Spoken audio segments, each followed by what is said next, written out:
Hey, this is Jessie here coming at you with this month's video, and scenery might look a little different than where I have been doing videos from over the last several months, and that's because this month I'm standing in Cortez, Colorado, and this is a great spot full of vortex energy here.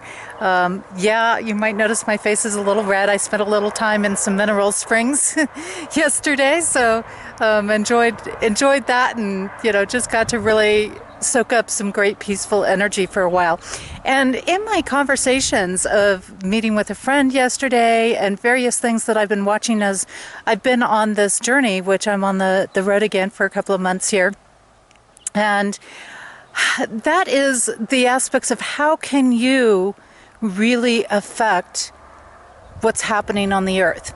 And we've got a lot of things. And traveling through Colorado, they're very, very big on fracking and mining and, pulling things out of the earth. And so many of us don't even realize even as people that are so-called spiritual, will do they go after the crystals and the gemstones. And I probably have some friends that aren't happy I'm going to say this, but that's okay. And what happens in this process, though, of the mining and the oring and the fracking is I realized a big energy. It's feeding some bigger agendas that are going on in those that want to maintain some control. And I'm sorry, I got a couple of little bugs flying around here in things, and that are trying to keep us so-called in a depleted stage. Now, a lot of you know that we're moving into the matriarchal energy, and of course that can upset the patriarchal. The patriarchal not automatically goes into a competitive edge. But when we look at the mining and we look at these different aspects, what happens is there's a separation. And separation is the energy that we've got to be really, really careful of here, because when we look at the codes and the patterns of what happens with mining, that's the energy pattern it puts us on. Well, if we go into a separation, then the masculine and the feminine energies on the planet cannot merge. When we don't have a merging of that, we cannot create. We cannot open the doors to bigger things. So whether it is pulling ores out, whether it's mining things, whether it is, pulling gemstones out, no matter what it is, those things were in the earth for a reason, and they were there to help the earth take care of itself. And when we start to pull it out and we create these other energy patterns, we're actually harming ourselves. We're actually isolating ourselves off. We're actually creating separation. And when we create separation, and there are some variations, of course, of this, from being, out there in the open and being wanting time alone and things like that, and needing time for introspection work, that's a little bit different than when we look at the isolation of putting people in a compromised position and isolation by force. And so when we separate things off, we actually break things down in a different way, and they're losing the harmonious interaction. They're losing that unity factor and energy in there. And I want to give you, again, these tips today, but I want to do this little bit of a lead-in so that you understand a little bit more where I'm coming from. Now, when we go into some of these factors of mining and these various things of fracking and things like that, the other thing that it's doing is, as I said, it's feeding some bigger agendas in the world. And in this combination, what it does is it actually will create an axis shift.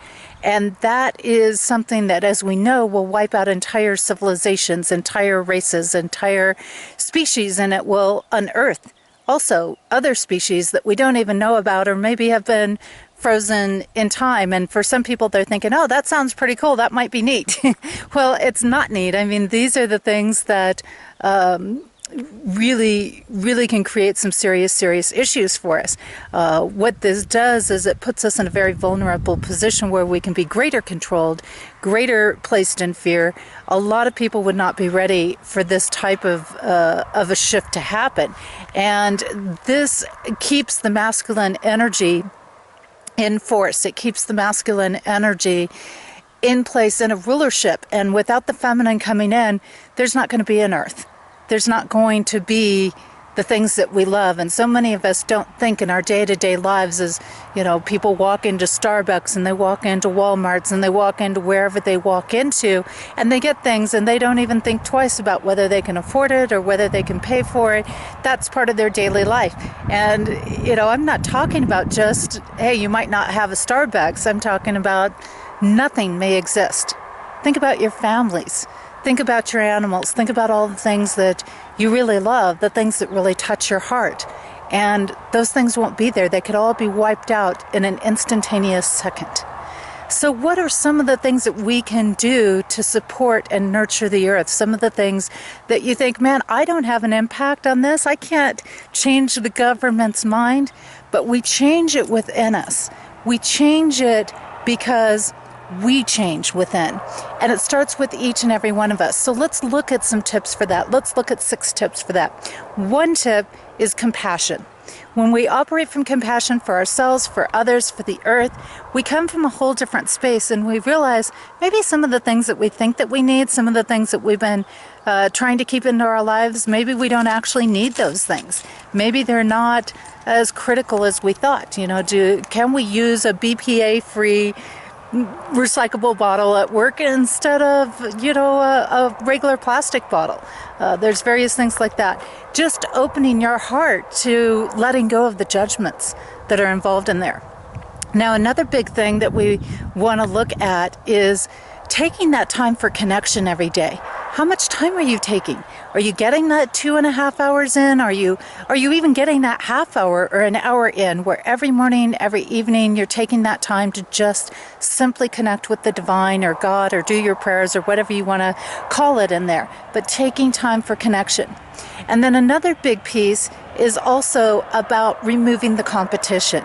Step out of the competitive patterns. Don't let your emotions get riled up. We had things like Orlando recently and things like that, and it was very judgment-based, and it was really based and presented in the media and through the media to create a lot of triggers and angers.